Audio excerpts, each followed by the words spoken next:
This is all right. Oh, hello, everybody. Good morning. I've got the clicker. I've got everything. I'm ready. Yeah. And you're there, and I'm here.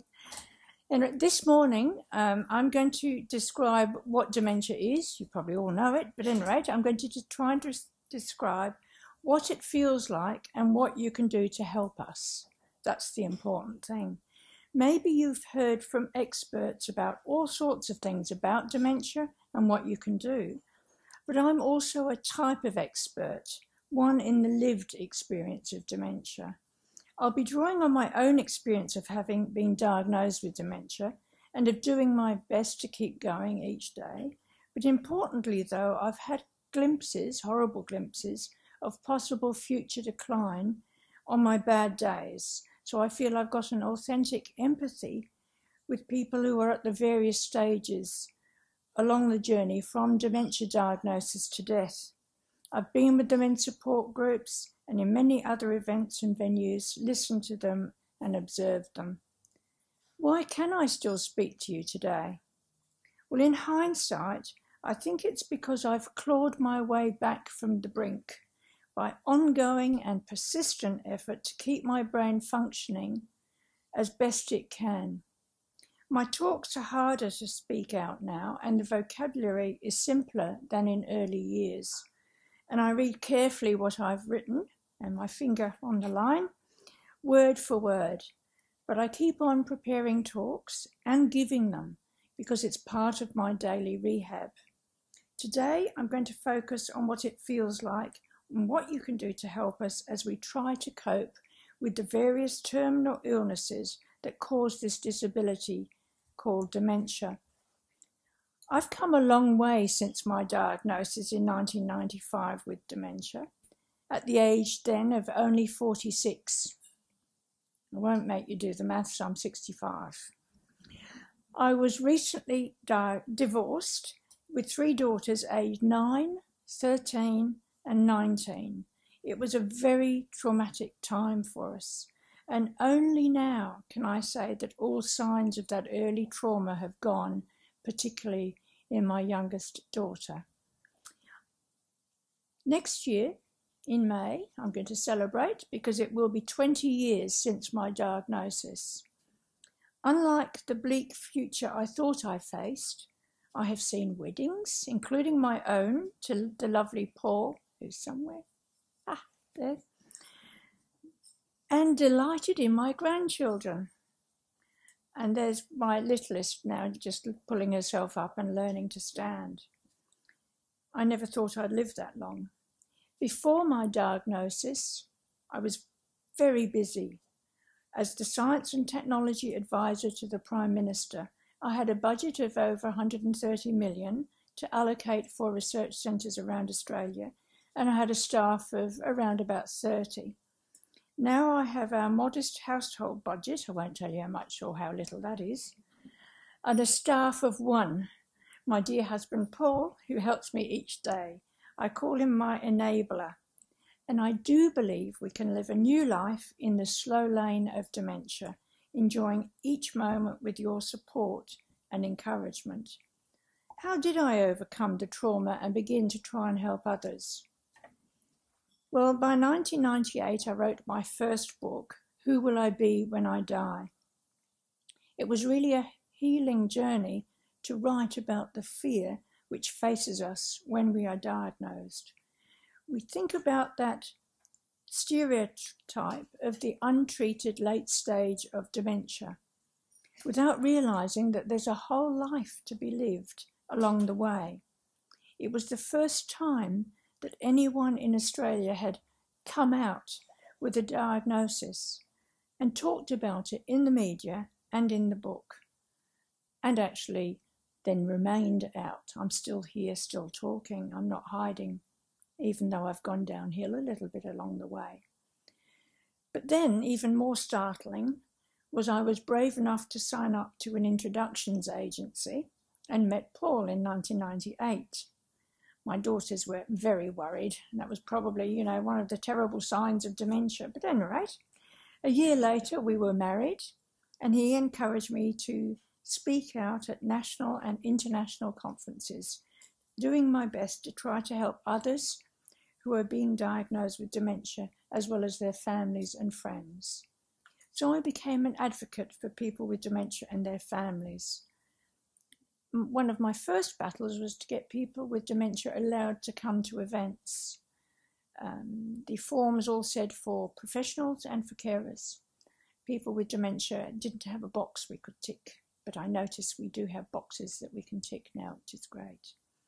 And I wanted to help professional care workers, such as yourselves, to understand and help us to enjoy our lives more. I wrote my second book about some of these advocacy activities and described what it feels like to have dementia and what you can do to help. Apparently, I've heard that it's used for training in a number of courses around the world. Well, that's enough background about me. Now, for a brief outline as to what dementia actually is. Now, you've probably just heard all about that, but at any rate, it's caused by over 100 diseases, and I'm sure you know that, but most common is Alzheimer's, vascular, Lewy bodies, and frontotemporal. But as you know, most people with dementia are older, but it's not a normal part of aging. You can get it in your 30s and 40s, like I did. And most causes of dementia are not inherited. In fact, very few cases are. It's really important to keep stressing that, you know, most people, even if they get to 100, never get dementia. It's always the minority. It's a minority disease. The various diseases affect different parts of the brain, and each brain is unique. You're all unique. You're not all the same. Why would you expect, if your brain was damaged, that you'll all be affected the same way?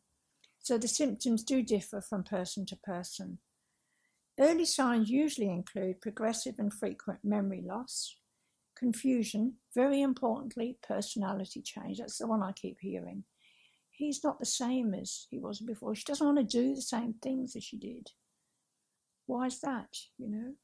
Apathy, withdrawal, loss of ability to perform everyday tasks. That's the usual one everybody focuses on. But it really is, you just change somehow. I've got a form of frontotemporal dementia, theoretically making me mute. As you can tell, hasn't happened yet. But it's made me less able to speak. It affects my frontal lobes, which do the organising and planning, so Paul gets me here on time and keeps reminding me. They also modify my behaviour, so I'm no longer cool, calm and collected as I used to be at work, but hopelessly anxious and frenetic and manic. My damaged temporal lobes also mean that my memory storing is defective, so Paul has to compensate for that too. There is a lack of knowledge about dementia in society. Why do people say that always happens to me when I struggle to remember or speak? Or you don't look as if you have dementia. Yeah, but this is how dementia looks. How am I meant to look? I know that I did not used to have any of these problems before my diagnosis. Would you say to someone with cancer, oh, I always have pain too? Some of my hair falls out every morning too.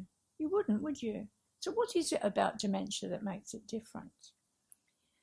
We seem to be treated on the one hand as if nothing's wrong, and then on the other as if we are contagious. Nobody comes near us, our friends stop visiting us, and we become isolated because they don't know how to treat us, what to say. Is it the fear too that I might look like someone in a nursing home in the end stage? All my work colleagues visited me for the first few months to get their references, and that was it. Only one is now in contact. Still. But there's a whole journey of life to be lived between diagnosis and death. Don't patronise us by saying you know what it feels like. How can you, unless you have dementia? I'll now try to describe some of those feelings of what it feels like. People seem to think all is wrong as a bit of memory loss or difficulty finding words. If only that was all it was. Instead, it's such a huge struggle behind the facade of normality. My struggle starts very first thing in the morning when I wake up not knowing what day it is and what I'm meant to be doing. I go to make us a cup of tea because that's my usual routine. As we drink our tea, I check iCal on the phone. Wonderful. It's my eye brain. When we have breakfast, Paul gives me my tablets, puts on my Exelon patch, and we talk about the day or the week ahead. But soon I forget, so I keep on checking iCal, which is on the phone, it's on the computer, it's on the iPad, it's wherever I am. There's a reminder of what I did last week, what I'm doing today, what I'm going to do next week.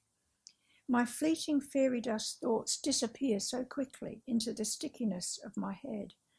As I walk around the house and garden during the day, if I have a fleeting thought that I want to remember, I need to repeat it out loud to myself while rushing to the phone to write it down. I look a bit demented, I hate that term, and I get lots of exercise, which is good for my brain.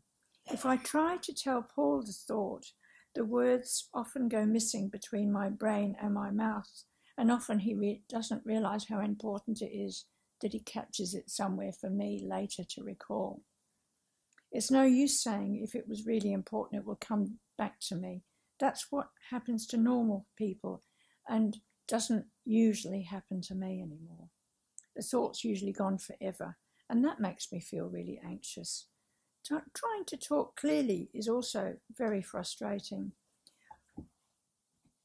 Paul tries to understand my effort to speak, repeating what he thought I said, and it's much worse if there's background noise or motion, which interferes with the transmission of the thought from my mind to my mouth into words. I can't put all those pictures in my head, the thought balloons, into clear language, and my words and grammar can be muddled or missing. Dementia, I think, is like a disease of communication. It creates an unseen barrier between your world and mine. So take time to listen, use pauses to give me time to process what you are saying, and for me to make the pictures in my head into something you can understand. People with dementia who exhibit these communication behaviours, whose communication is impaired, can really relate to Martin Luther King's words that violence is the voice of the unheard. So let's look at what it might feel like to have a fading memory. Memory is our life's narrative to try and make sense of our story, but mine's fragmented. As my recent todays fade, my life loses its story. I sort of feel adrift in a jerky series of events in my iCal. I forget my friends even exist. That's the awful part. So I don't ring or visit. I don't know what date it is, nor what I'm meant to be doing. Do I have a doctor's appointment? When was this food made? Is it safe to eat? Did I just take my tablets? My memory is like a blank canvas on which Paul is painting a word picture for me to walk into and share. He does this through his running commentary on our lives together. And if we're out driving somewhere, he has to do the same. Otherwise, I will keep saying, oh, why are you turning down this road? Because he said, look, we're going to go to this shop, then we're going to go to that shop. I've forgotten that we're going to go somewhere else after the first shop. So, he just needs to keep up that running commentary, which is great. I forget most of the day's events or the week's events, but occasionally I can recall something if I see it in the iCal. Paul talks about these fleeting glimpses and adds more to them so that my life gains more structure. With Paul and my iPhone, I regain a story about my past and some idea about my future. There are other things on which I rely on Paul. For example, I find it so hard to make choices, unable to hold in my mind the many options to choose from. If I need help, Paul reduces my choice to maybe between two things. Would you like tea or coffee? But often I say, oh, look, just surprise me. I'm just too tired. Just whatever, it'll be fine. But if something sudden happens, like I've broken a plate or dropped something on the floor or spilled something, I freeze, scream, shout, and often swear. My brain no longer has the capacity to cope with stress. Paul suggests what I can do while he takes over most of the action required. And with money, I'm not really reliable working out, notes and coins. There's too many to choose from and hold in my head. So plastic's great, the touch and go thing, that's great. And when we're out, Paul will guide me saying left or right or whatever. And if I do disappear, he doesn't say I'm wandering, another word I hate. He says she's gone window shopping. And he can get very stressed when I've gone missing, but he's delighted to see me again. So we carry our mobile phone. So if I've gone off window shopping, he can find me. And my failing perception and signals to my brain mean that I sometimes wobble when I walk and can stumble if there's a patterned floor. So when we're in an unfamiliar place, Paul holds my hand. The wobbliness seems to come from my perception. I will try to walk up or down or even stop if there's a sort of line on the floor or a particular change in pattern, because it looks like a step or a bump, and a wavy pattern can look like the floor's going up and down. And then perception of my parts and my body mean I sometimes bump my head or trap my fingers. And I need to concentrate and hold the rail and look at my feet walking upstairs and downstairs. But recently I discovered coloured shoes. Brilliant. Bright red shoes. I can see in my, area of seeing, and I can go up and downstairs a bit better. So they've been a brilliant breakthrough for me. I don't know how many people now are going to be seen around the place wearing brightly coloured shoes, but red ones work for me.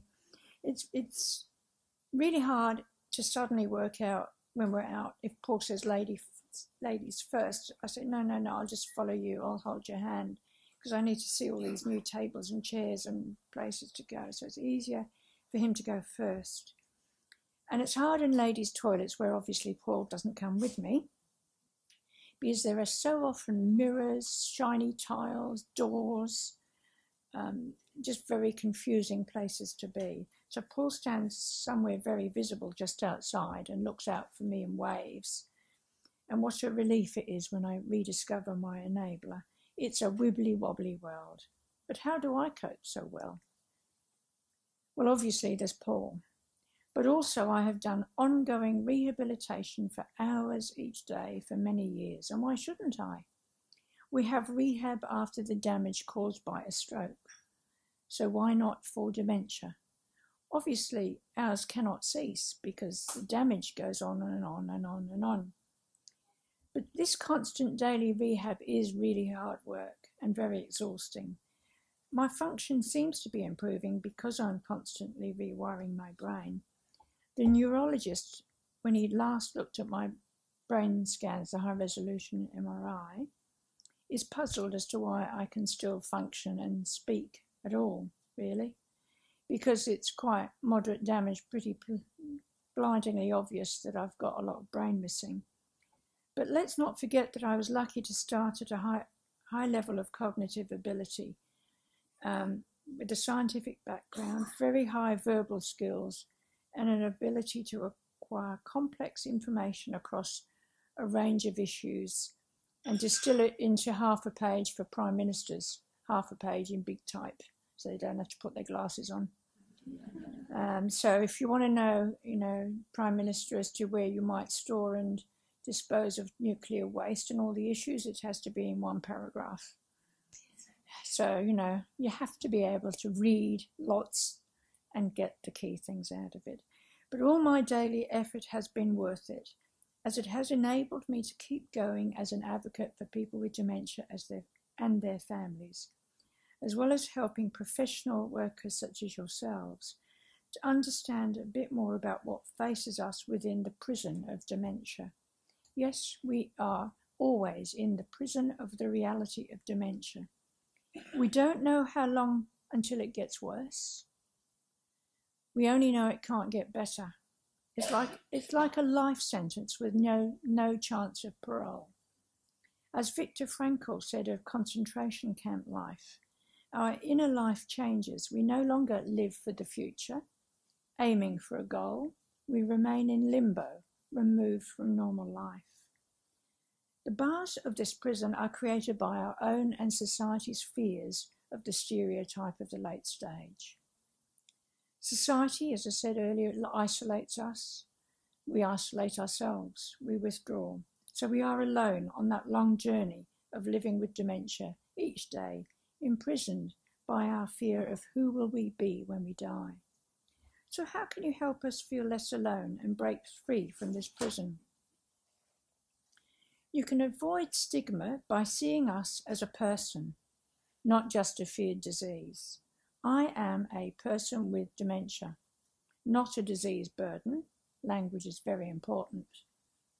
As I talked about, wandering and challenging behaviours, all those negatives, we need to think positive. We need to move away from the biomedical model, which sees me as a fatal pathology, which is tragic and costly. Let's move to an experiential model in which my experience of dementia is regarded as a shift in my perception of the world and the way I interact with it. And so often we are far more sensitive than you to our surroundings, far better at reading emotions. It's the way you talk to us, not what you say, that we will remember. We will know the feelings, but we won't know the plot. I hope that you can help us find meaning in our lives and to connect with us as individuals, because we desperately need your palliative care. Yes, care of people with dementia is ongoing palliative care. We are human beings with emotional and spiritual needs.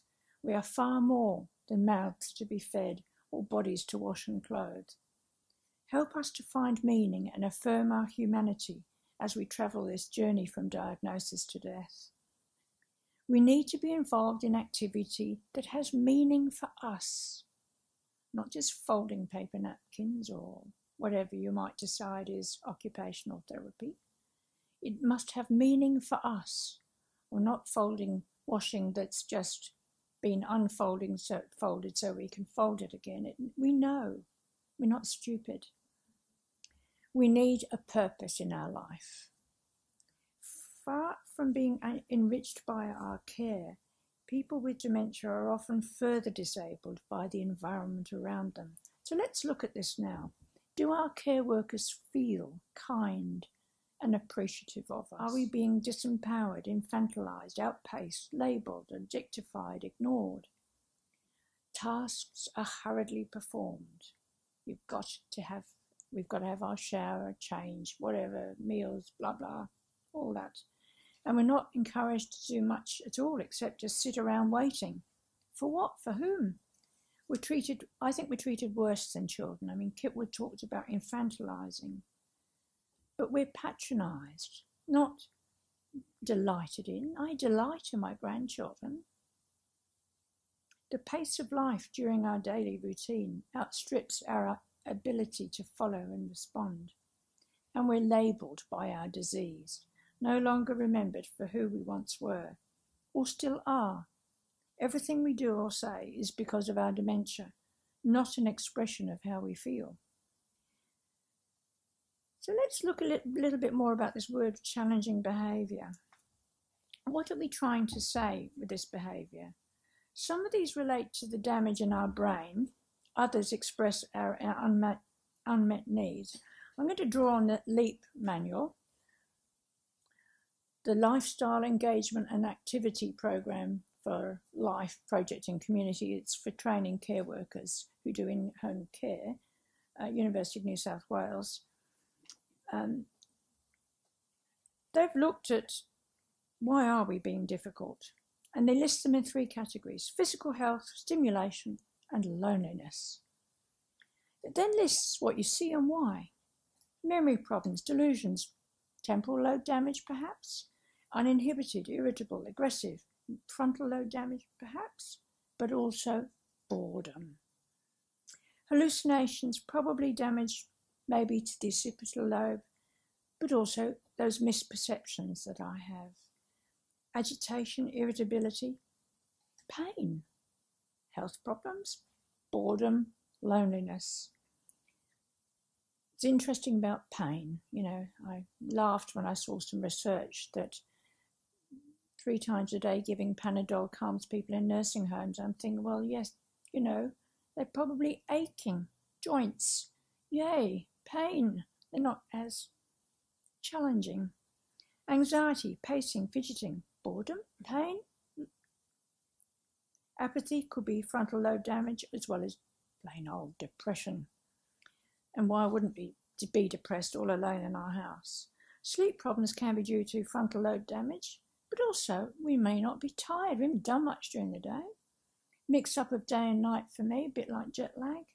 So you see, actually there's a lot you can do, because some of this so-called challenging behaviour is due to physical health problems which you could fix. But a lot could be due to loneliness and boredom. Check our health, then communicate with us to make us feel less isolated.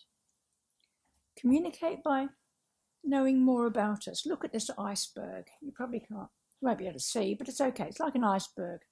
Much of us is beneath the water. Our feelings, how we, what we're actually trying to say, most of it's beneath the water. And how you relate to us, most of what you say is beneath the water. It's your body language. And it affects how we see you. Respect us. Never ever call us love or dearie. This is demeaning. We have a preferred name that you should use. Talk less, listen more. Listen carefully when we speak, as it takes a lot of effort. And if you interrupt, we could lose the thread of our thoughts. Even if it sounds a bit scrambled, try to make sense of us and check with us what you heard. I always say, listen with your eyes, as you can see our non-verbal language. It's important to slow down and use short sentences, make questions simple, and give us clues. So please don't say, wasn't yesterday lovely when I came to see you? First of all, we won't remember yesterday and we won't know that you came. So say something like, wasn't it lovely when I took you to the park yesterday? We went and fed ducks, or, some clues. And make sure there's no noise or motion around us when we're trying to communicate. If we lose focus, just retrace a step or two till you see we're back on track. And once you are communicating with us, it's important to find things that are meaningful for us to do together, as this will affirm our humanity. And let's look at a good set of principles for activities that you can use.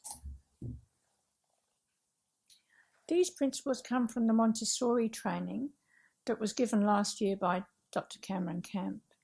You may well have attended one of his workshops. They were really great. Whatever you do should have a sense of purpose and be interesting to us.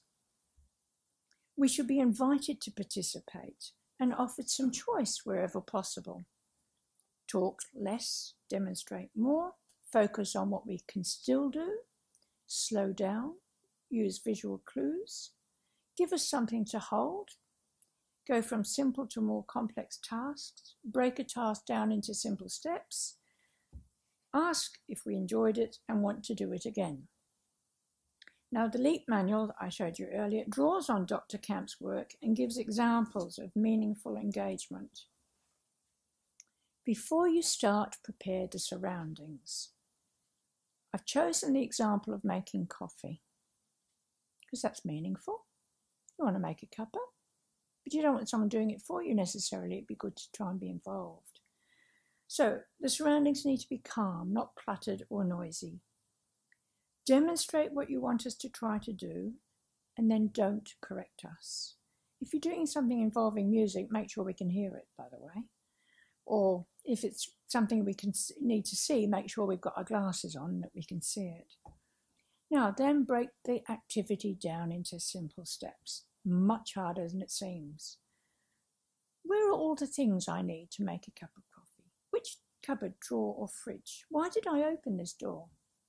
Unplug kettle, fill at sink. Which way do I turn the tap?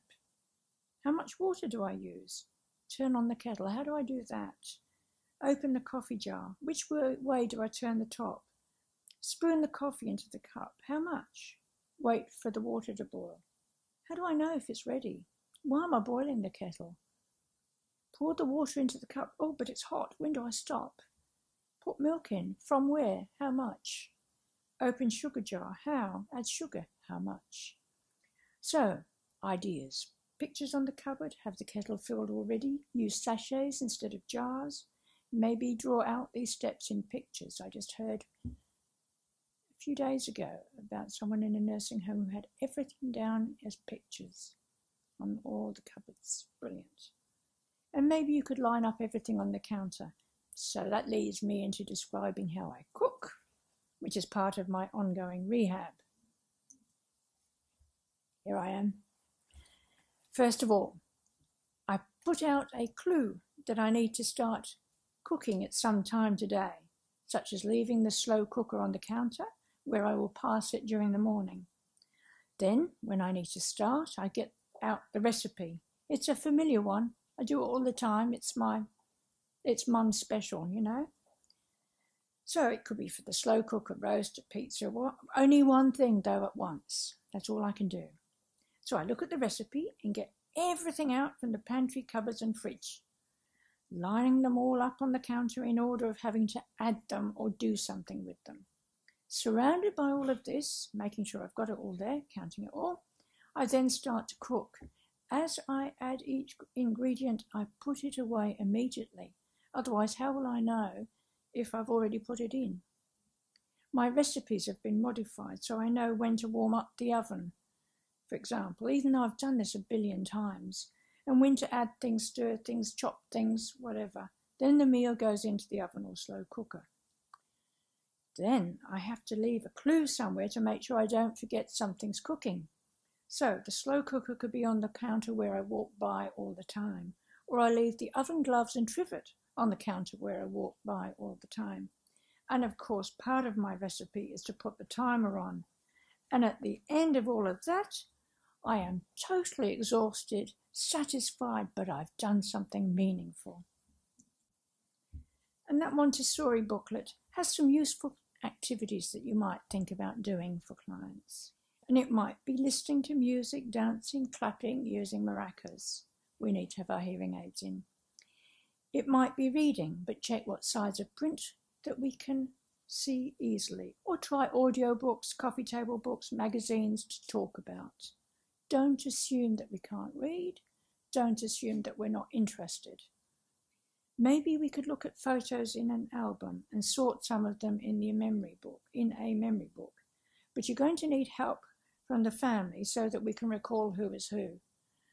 My daughters are all one muddle. They handed clothes down to each other, so I can't even work out which daughters. They all look the same. Sorry, they're not here. I can say it. Oh no, don't. Cut. But you could try pampering, say using scented oils and asking if we wanted our hand massaged. That might be nice. Or just have one of those little candles and a bit of, but make sure you blow it out, it's all safe before you leave. Now, let's not forget the blokes. They might want to sort out stuff in the shed. They might want to show you the shed. They might want to sit on their motorbike on its stand and talk about it. They might want to talk about what they used to do. Maybe doing a barbecue would be great. That's meaningful. What about looking at fishing gear, talking about all the items in the tackle box? Flower arranging, smelling herbs, planting seeds maybe if we're a keen gardener. And if it's a bloke, doing something like digging a bit over, getting some mulch, whatever. Something a bit more active. Now, foodies might like a tasting platter, something colourful. Sorting colourful fruits, squeeze some juice, try making and eating high tea, or even try some cooking. Again, that depends on the timing of shifts and what have you. But remember to break everything down into those many steps required and to work alongside us. Don't correct. We need to feel that we are doing something useful and meaningful. And how would I summarize all of this? Put yourself in our shoes. Try to feel what it might be like. You are a human being with emotional and spiritual needs, but you are isolated by the stigma of late-stage dementia. Much of what you are trying to say is called challenging behaviour and is misunderstood. How would you feel? You can't tell someone that it hurts. You can't tell anybody that you're bored. There's not much that you can say or do, and people seem to have written you off. Would you want to be left, isolated, bored and lonely? How would you want to be treated? If you could speak clearly, what would you say? What sort of things would you want to do? What would be meaningful for you? Think about this for a while, as it's now over to you to find more ways to enrich the lives of people with dementia.